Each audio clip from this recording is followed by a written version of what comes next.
Welcome back to my channel. My name is Angeline aka the Flying Angel. So you've probably watched my previous video, yun yung creation ng interview makeup look. Ngayon, magko-continue tayo with the hairstyling of this interview look.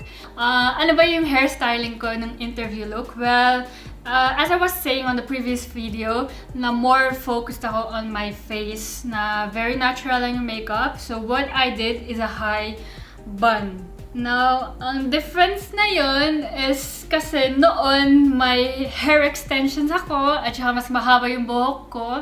Now, I decided to cut my hair short this year. So, mas mahirap mag-bun with short hair, diba? Pero, carry natin yan. Try natin yan. Palaging may paraan. If there's a will, there's always a way, right? So, let's start. Tada! Super iksi ng hair ko. Grabe. Yung Miss Universe, ang haba ng hair ko. Siguro hanggang dito, lampas sa boobs. Tapos without the extension, mahaba din yung hair ko. Probably just underneath the boobs. Yan. So what do I need for this look? Well, very easy. I'm going to use a donut. And then, of course, a brush. And another comb, special comb. Para usually they use this to voluminize your hair. And then, mga tali. And of course, a lot of pins. Lalo na ngayon, short ang hair ko. So, mag-cheat tayo konti. Itatago natin lahat yan. So, we start dividing our hair. So, itali na natin yan. Ayan. Para yung aso. Yung Shih Tzu dog. So, yan o. Sineparate ko yan. Ito yung height ng donut ko. Mamaya ilalagay ko yan. Ganyan. Hup! Tapos may bun. And then, kuhanin natin sa lower part.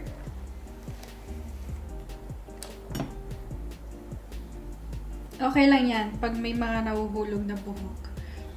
Kaya naman i-bobby pin yan mamaya. So, brush mo lang na mabuti. I-hairspray din pala natin yan. Kailangan mo din ng hairspray. So, tali ulit.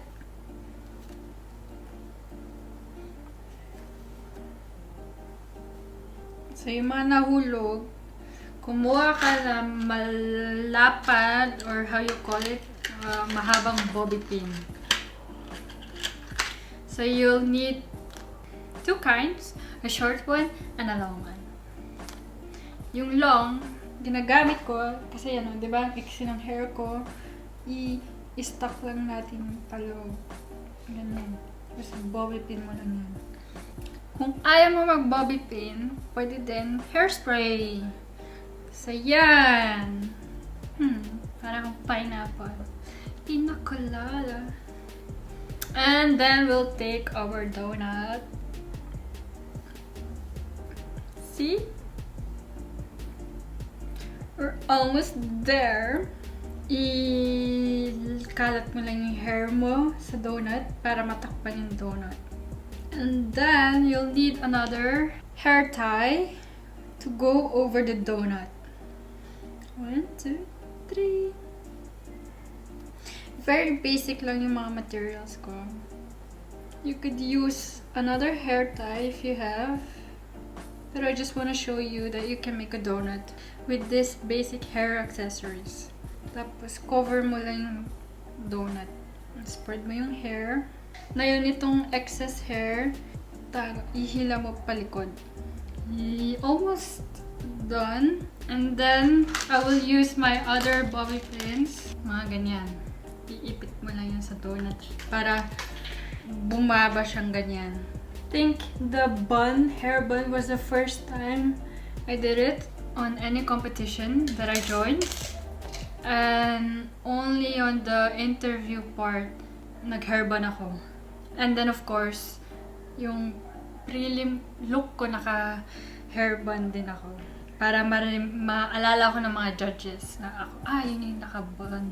Diba? Para siyang signature. Ayan! Parang may siopaw na ako sa ulo ko. Yung bun, okay na. Mamaya i-hairspray pa natin yan para hindi tumaas yung mga baby hairs. Here, ayusin din natin yan. That's why you need this comb. Ganyan. Here, bobby pins, yung smaller ones.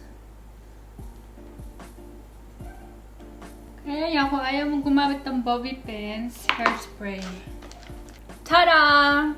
So, finish it with some hairspray. Yan.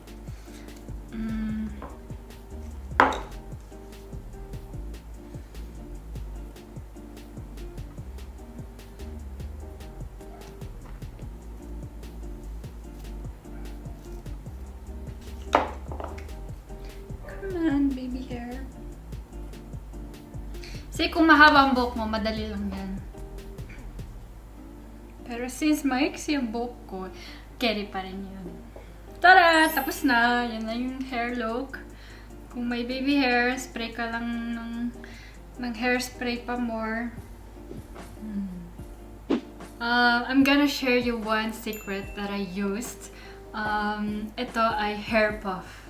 Siguro nakita mo na ito sa mga Korean movies or series. Ginamit ko din to for this look. Kasi, as you can see, pag tinaas natin yung buhok natin, medyo lumalaki yung forehead natin. Or nakikita natin na hindi pareho yung kulay, diba? Ng makeup at saka yung hair skin mo.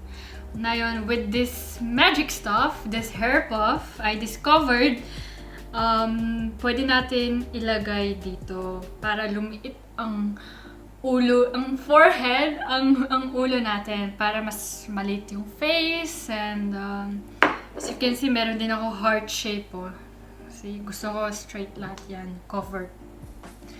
So we'll apply this one. Online ko to binili sa Belgium. Siguro meron din to dito. It's a quick hair puff, dark brown. Light lang, para hindi too fake. So, ganyan mo lang. Parang powder. Just tap, tap. Tingnan mo dito. Or pag malipis yung buhok mo, tapos nagbaban ka or high ponytail, mahalata eh. Kaya cover natin yan.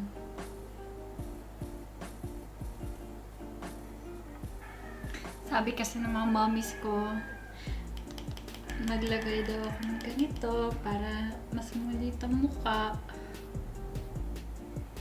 Pag wala kang ganito, pwede ka rin gumamit ng dark brown eyeshadow.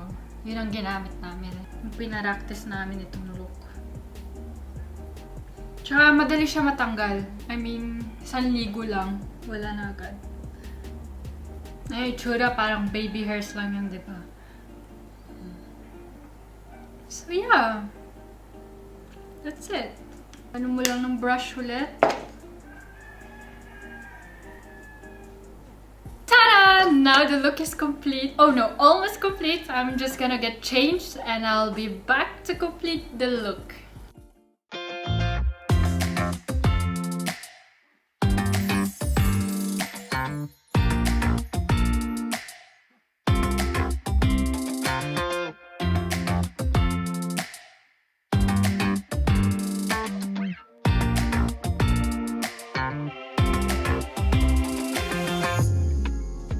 That's it for today's video. Sana nag-enjoy kayo. Don't forget to like it and i-share mo sa mga kaibigan mo. And maggagawa pa tayo ng maraming look.